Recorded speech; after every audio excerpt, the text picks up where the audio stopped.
السلام علیکم ناظرین، میں ہوں شفقت علی اور آپ دیکھ رہے ہیں میرا یوٹیوب چینل۔ گزشتہ کچھ دنوں میں کچھ ایسی اہم ملاقاتیں ہوئی ہیں اور کچھ ایسے بڑے اہم فیصلے لیے گئے ہیں جو آئندہ آنے والے دنوں میں پاکستان کا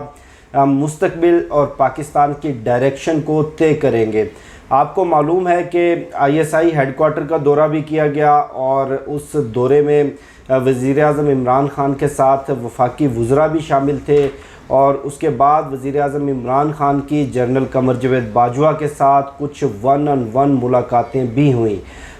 اس سب سے پہلے ایک بڑی اچیومنٹ، ایک بڑی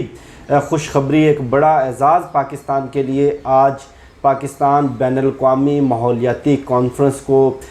ہیڈ کر رہا ہے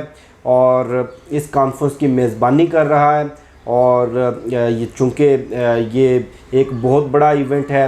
ماحولیات کے حوالے سے، اور اس سے پہلے آپ نے دیکھا کہ جب امریکہ نے بین الاقوامی ماحولیاتی کانفرنس بلائی اور اس میں پاکستان کو شرکت کی دعوت نہیں دی گئی تو ان چمونوں نے، ان پٹواریوں نے، ان بھٹواریوں نے رو رو کے آسمان سر پہ اٹھا لیا تھا، سینہ کوبی کی، اس لیے نہیں کہ پاکستان کو کیوں نہیں بلایا، اس لیے کہ عمران خان کو اس کانفرنس کے اندر کیوں نہیں بلایا گیا۔ دیکھیں ان کی تو یہ اوقات ہے، دیکھیں ان کا تو ان کی کریڈیبلٹی تو یہ ہے، ان کی ورتھ تو یہ ہے۔ آج جب پاکستان کو اتنا بڑا اعزاز ملا کہ بین الاقوامی ماحولیاتی کانفرنس جس کی میزبانی پاکستان کر رہا ہے، جس میں چینی صدر، برطانوی وزیر اعظم اور اقوام متحدہ کے جنرل سیکرٹری سمیت بہت سارے بین الاقوامی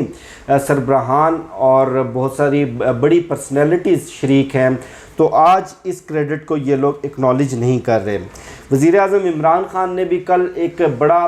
اہم انٹرویو دیا اور اس انٹرویو میں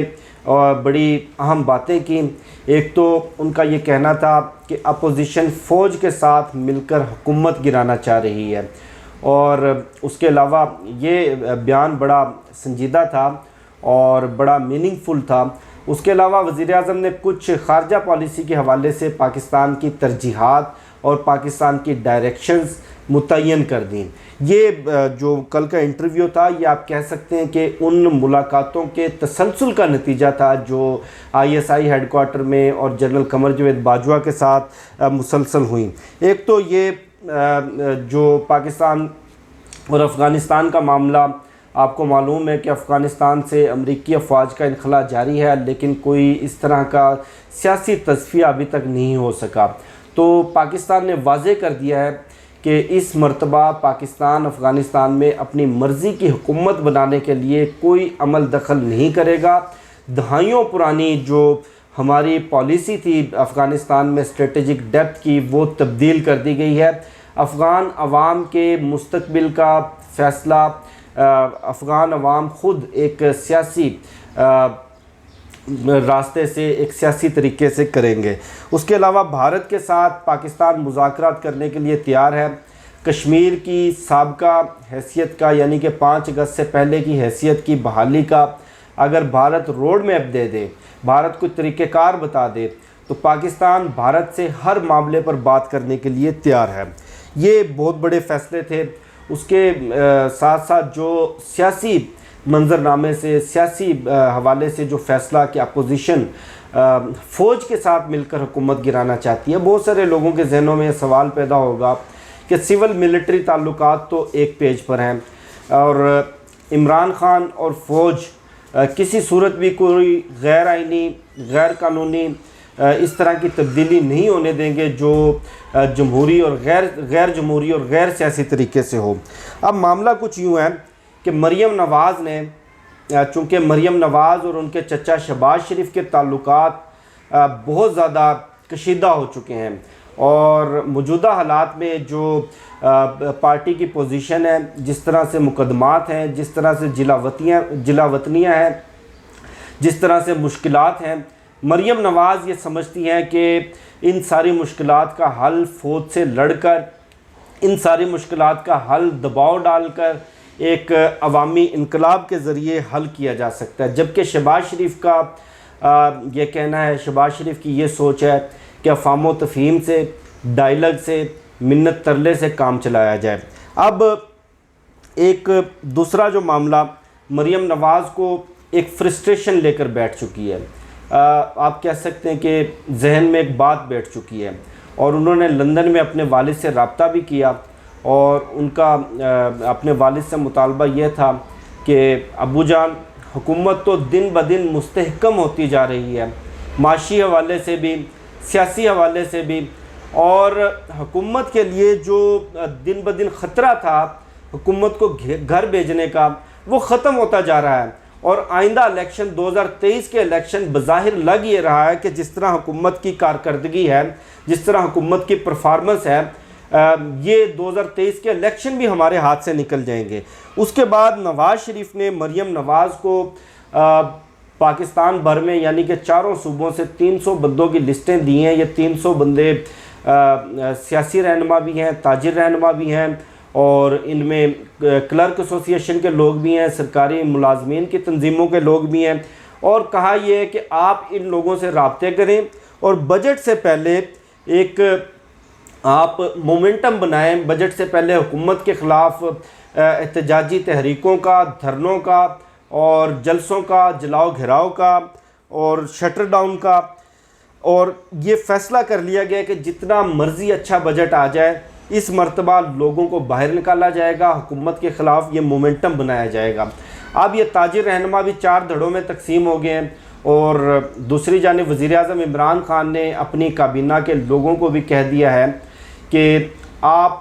پیپلز پارٹی اور مسلم لیگ نون کو چھوڑ کر عوامی ریلیف کی طرف توجہ دیں۔ اب آپ نے ان دونوں جماعتوں پہ بالکل بھی کنسنٹریٹ نہیں کرنا، ان کو بودر ہی نہیں کرنا، ان کو بولنے دیں، ان کو لڑنے دیں۔ یہ جس طرح سوتنوں کی طرح آپس میں لڑ رہے ہیں، ماضی میں بھی یہ اسی طرح لڑ کے ایک دوسرے کی حکومتیں گراتے رہے اور ایک دوسرے کے خلاف مقدمات بناتے رہے، اس مرتبہ بھی یہ آپس میں لڑ کر اسی طرح سے ختم ہو جائیں گے۔ آپ عوامی ریلیف کی طرف توجہ دیں، عوامی ریلیف کی طرف آپ بھی دیکھ چکے ہیں کہ معیشت بھی کنٹرول میں آ رہی ہے، مہنگائی بھی کنٹرول میں آ رہی ہے، لوگوں کو ریلیف بھی دیا جا رہا ہے، اور گزشتہ 2 مہینوں سے پیٹرولیم پروڈکٹس کی قیمتیں بھی نہیں بڑھائی گئیں، شرح سود بھی مستحکم ہے، یعنی کہ ہر طرح کے اعداد و شمار حکومت کے کنٹرول میں ہیں۔ اور دوسری جانب بلاول بھٹو اور حکومت کے معاملات طے پا گئے ہیں، اور بلاول بھٹو نے گرین سگنل دے دیا ہے کہ وہ حکومت کے ساتھ مل کر جو حکومت کا اصلاحات کا ارادہ ہے، انتخابی اصلاحات، سیاسی اصلاحات، قانون سازی، اس کے علاوہ لوکل گورنمنٹ، نچلی سطح پر عوامی نمائندوں کو اختیارات کی تقسیم، نچلی سطح پر فنڈز کی تقسیم، تو ان تمام اصلاحات میں پاکستان پیپلز پارٹی اور بلاول بھٹو حکومت کا ساتھ دیں گے۔ اور بجٹ پاس کروانے کے لیے یا بجٹ کے موقع پر پالیسی اور اسٹریٹجی بنانے کے لیے بلاول بھٹو نے شہباز شریف سے رابطہ کرنے کا فیصلہ کر لیا ہے، اور مریم نواز کا توڑ کرنے کے لیے اور مریم نواز کی جو شخصیت ہے یا جو ایک عوامی امیج ہے اس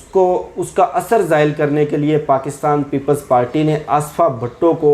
مکمل طور پر سیاسی طور پر فعال کرنے کا فیصلہ کیا ہے اور میدان میں اتارنے کا فیصلہ کیا ہے۔ آصفہ بھٹو کا آپ کہہ سکتے ہیں کہ مقابلہ کروایا جائے گا مریم نواز سے، یا آصفہ بھٹو کو مریم نواز کے مقابلے میں اتارا جائے گا۔ اور حامد میر اور اسد طور کا معاملہ بھی ڈسکس ہوا، اور اس معاملے میں یہ ایک بڑا خوفناک انکشاف سامنے آیا کہ یہ ساری سوچی سمجھی سازش تھی۔ اس کے ڈانڈے بھارت اور امریکہ سے ملتے ہیں، اور اس کا مقصد فوج کو بدنام کرنا تھا، اس کا مقصد فوج کی کریڈیبلٹی کو ڈاؤن کرنا تھا، اور الحمدللہ یہ لوگ اپنے مقصد میں ناکام ہوئے۔ ان کا مقصد یہی تھا کہ فوج سے کوئی اس طرح کا بیان دلوایا جائے یا کوئی اس طرح کا رد عمل لیا جائے سخت قسم کا، جس کے بعد اس رد عمل کو کیش کروایا جائے، لیکن نہ تو فوج کی جانب سے اس طرح کا کوئی رد عمل سامنے آیا، اور یہ سارا جو ماحول بنایا گیا تھا فوج کے خلاف، یہ سارا ماحول اور سارا اثر زائل ہوتا ہوا نظر آ رہا ہے۔ آئندہ چند دنوں کے اندر آپ کو اس حوالے سے بھی ایک بڑی بریکنگ نیوز ملے گی۔ مجھے شفقت علی کو دیجیے اجازت، انشاءاللہ نیکسٹ ویڈیو میں ملاقات ہوگی۔ پاکستان زندہ باد۔